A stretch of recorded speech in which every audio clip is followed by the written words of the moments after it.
Good evening. I'm Rachel, and what unfolded yesterday in the arena of North American trade policy wasn't merely another diplomatic exchange.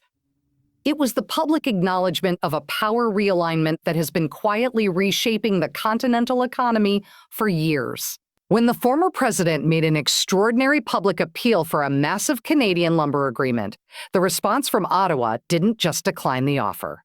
It revealed to the world that the fundamental assumptions undergirding decades of American resource strategy have become obsolete. For generations, the United States operated under a largely unspoken premise that natural resources located within North America's geography were effectively American assets, simply administered by neighboring governments as a matter of geography and convenience. That presumption, never formally stated but consistently reflected in policy decisions, has now been categorically dismantled, and the manner in which it collapsed tells us something profound about the evolving nature of economic power in an interconnected world. The immediate catalyst was a proposal unveiled by the former administration yesterday, a sweeping framework for what officials termed a North American Lumber Security Partnership. The structure was ambitious, a 25-year commitment valued at approximately $670 billion, designed to guarantee American builders access to Canadian lumber at rates substantially below current market prices. The arrangement would have expanded harvesting operations on Canadian public lands and streamlined environmental protocols that currently limit extraction volumes. From the American perspective, this was leadership addressing a genuine crisis. Lumber prices have reached levels that make new residential construction financially prohibitive for average families, and domestic forestry production cannot possibly satisfy demand. The proposal seems straightforward: leverage America's traditional influence to secure the resources that American industry requires to function. But that calculus rested on premises that no longer reflect reality. It assumed that Canada's economic calculations still prioritize American market access above all other considerations. It assumed that diplomatic pressure, applied with sufficient clarity, would yield the access American builders desperately need. Most critically, it assumed that the dynamics governing resource relationships in North America remain unchanged from previous decades. Every one of those assumptions has been systematically invalidated by shifts in global commodity markets, Canadian institutional development, and the emergence of alternative partnerships that didn't exist a generation ago. When Canada's political leadership was asked to respond to the American proposal during a forestry industry gathering in Vancouver, the answer was delivered with a brevity and precision that immediately resonated across international platforms. There was no diplomatic hedging, no suggestion of ongoing discussions, no indication that modified terms might prove acceptable. Instead, the announcement was direct. Canada had finalized comprehensive long-term lumber export agreements with the European Union, Japan, South Korea, and a coalition of developing economies. These contracts would absorb Canada's entire exportable capacity for the next 15 years. Any American access to Canadian lumber would be contingent on availability after these prior commitments were fulfilled. And then came the phrase that has since been translated into dozens of languages and viewed more than 100 million times across digital platforms. When pressed on whether improved American terms might change the calculus, the response was immediate. We've learned that partnership requires partners, not supplicants. Municipal governments that borrowed against projected expansion are discovering that their revenue projections were based on resource access that no longer exists. But the deeper crisis transcends economics. What yesterday's appeal for Canadian lumber exposes is the degree to which American resource security has become dependent on relationships that American policy has systematically weakened through years of ultimatums, threats, and assumptions of permanent dependence. The institutional capacity required to orchestrate this kind of strategic realignment demonstrates something American policymakers have consistently underestimated about Canadian planning capabilities. This wasn't a reactive pivot triggered by specific recent policies. This was a deliberate, proactive strategy designed to reduce Canadian vulnerability to American political volatility. Canadian forestry administrators have been cultivating alternative market relationships for years, investing in port infrastructure capable of handling expanded export volumes to non-American destinations, developing supply chain systems that diminish reliance on American transportation networks. The partnerships announced in Vancouver weren't emergency substitutes assembled in response to immediate pressure. They were carefully nurtured relationships that had been years in development, negotiated quietly, while conventional analysis assumed the status quo would persist indefinitely. American intelligence services that failed to anticipate this strategic shift face an uncomfortable question about analytical capability. When your assessment frameworks cannot predict the strategic decisions of your closest continental ally, your capacity to understand the intentions of actual competitors becomes legitimately questionable. This represents not merely a policy failure, but a fundamental breakdown in situational awareness regarding countries with which America shares thousands of miles of border.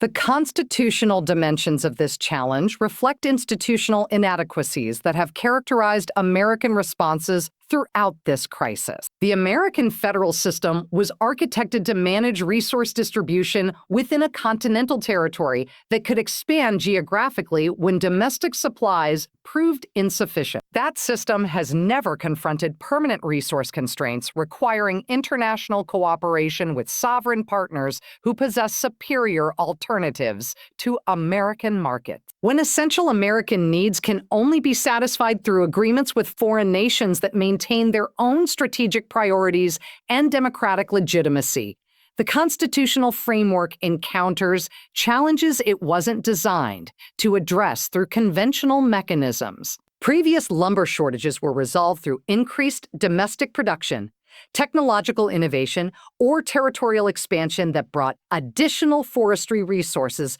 under American administration. The current lumber crisis can only be resolved through international cooperation with partners who no longer consider American preferences determinative in their resource allocation decision. When those partners have developed options superior to American markets, constitutional instruments designed for domestic challenges become irrelevant to international resource problems. The strategic sophistication of the Canadian response becomes evident when you understand this moment as part of a comprehensive economic repositioning designed to demonstrate Canadian independence from American resource demands while maintaining access to global markets through partnerships based on equality rather than subordination.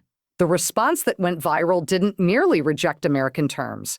It redefined the entire framework for resource diplomacy in North America, rather than treating Canadian resources as American strategic reserves administered by Canadian institutions. The Canadian position treats these resources as global assets allocated according to Canadian strategic priorities. This shift in conceptual framing has immediate practical implications for every dimension of American resource planning: energy, water, minerals, agricultural products, and advanced materials that American industries have long assumed would remain accessible through preferential arrangements are now subject to global market competition, where American reliability represents just one consideration among many. International markets have registered this strategic realignment in ways that will constrain American options for years. Currency traders now incorporate Canadian resource independence into their models for North American economic integration. Commodity futures markets price in diminished American leverage over continental resource costs. Bond markets reflect increased risk premiums for American projects dependent on continued Canadian cooperation. The broader demonstration effect extends far beyond North American relationships. When a medium-sized power can successfully resist comprehensive American resource pressure and emerge strengthened rather than weakened, every other resource-rich nation begins reconsidering its relationship with American economic demands. Australia has quietly accelerated negotiations with Asian partners for lumber and mineral exports that would reduce dependence on American buyers. Norway is exploring partnerships with European neighbors that would provide alternatives to traditional American energy relationships.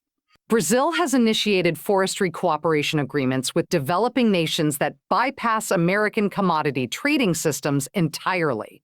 This is in coordinated opposition to American interests. This is rational risk management by countries that can no longer assume American resource demands will remain economically attractive or politically stable across electoral cycles. When your most dependable partner demonstrates that alternatives to American-dominated resource relationships are not only viable but profitable, everyone else begins exploring what alternatives they might pursue. The domestic political consequences for American trade policy are particularly acute because the communities most affected by lumber shortages are also the communities that provided the strongest support for aggressive trade approaches promising to restore American resource dominance. Rural areas dependent on construction activity are discovering that ultimatums can prove economically counterproductive when the threatened parties possess superior alternatives. Labor organizations that supported trade policies designed to strengthen American negotiating positions are watching construction employment disappear not to foreign competition, but to foreign refusal to subsidize American consumption through below-market resource pricing. The gap between promised outcomes and actual results will prove politically devastating for anyone associated with the failed strategy. Regional politicians who assured constituents that American strength would compel Canadian cooperation now confront economic disruption in precisely the communities that believed those assurances most fervently. The economic damage will concentrate in areas that supported politicians who treated resource diplomacy as zero-sum competition rather than mutually beneficial relationship building. Industrial interests that predicated expansion strategies on continued preferential access to Canadian resources will face stranded investments and diminished competitiveness. The economic disruption will be severe enough to demand congressional attention, but Congress will discover that legislative instruments cannot restore voluntary cooperation from partners who have developed superior alternatives to American relationships. Every demand for preferential access motivated Canadian efforts to diversify market relationships. The path back to competitive American resource relationships won't emerge through louder demands or more creative pressure against Canadian forestry management. It will come through rebuilding the institutional competence that makes American partnership attractive rather than extractive. That means environmental standards positioning American forestry as sustainable rather than simply inexpensive. It means regulatory frameworks providing investment predictability rather than political volatility. It means trade policies treating resource partners as equals rather than subordinates whose primary function is solving American problems. Whether American political institutions can sustain that kind of fundamental reorientation remains uncertain. But until they can, we should anticipate more moments like this one, where American assumptions about resource access meet the reality of alternatives, and America discovers that appeals are not effective substitutes for genuine partnership. The choice confronting American lumber policy isn't whether to compete with Canadian partnerships. Those partnerships are operational and already serving markets American suppliers can no longer access on competitive terms. The choice is whether to rebuild American forestry relationships based on mutual benefit or to accept permanent disadvantage in resource markets once American-dominated, but now Canadian-controlled. History suggests countries rarely recover resource market dominance once lost through institutional incompetence rather than economic competition. The fact that Canada managed this transition while maintaining diplomatic relations makes the American failure all the more striking and all the more difficult to reverse through anything except genuine institutional reform. Yesterday's appeal for Canadian lumber wasn't merely a negotiating tactic. It was an acknowledgement that American resource security now depends on Canadian accommodation rather than American power. The response wasn't simply a rejection. It was a demonstration that accommodation is no longer necessary when superior alternatives are available. The phrase that resonated across the internet didn't just describe new trade relationships. It announced a reconfigured international order where medium-sized powers can select their economic partners based on their own strategic priorities rather than accommodating the demands of larger but less reliable neighbors. Tonight, as construction projects across America remain suspended and housing costs continue climbing beyond the reach of working families, one truth has become undeniable. In resource relationships built on assumptions of permanent dependence, the moment those assumptions collapse, so does the relationship itself, and no appeal, however earnest, can restore what respect and partnership might have preserved. I'm Rachel. Good night.